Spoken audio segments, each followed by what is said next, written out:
You're telling me right now, at least tonight, if Donald Trump gets his way, his one big beautiful bill could force over 11 million people across the country to lose their Medicaid coverage to help pay for tax cuts. And experts are warning that those health care cuts could have a severe impact right here in Arizona.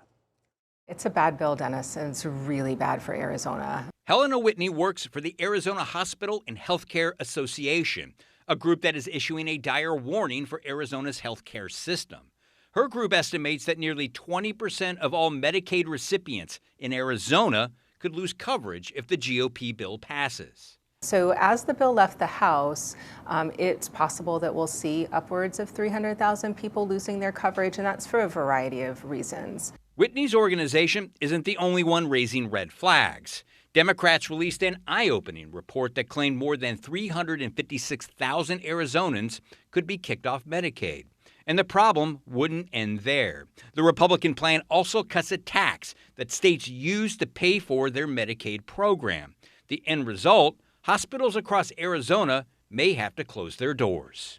We're looking at losing about $6 billion out of Arizona's healthcare system, and we know that disproportionately hurts rural Arizona.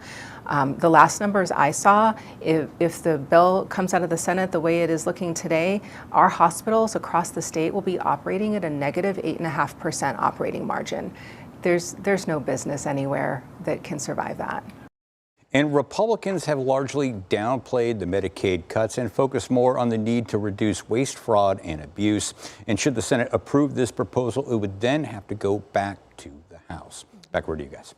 And we're still talking about a July 4th deadline here? Yeah, that's still what's kind of driving everything, like with the deadlines here. It's an arbitrary deadline, but Trump would like to see this bill on his desk by Independence Day. All right, we'll see what happens. Dennis, thanks.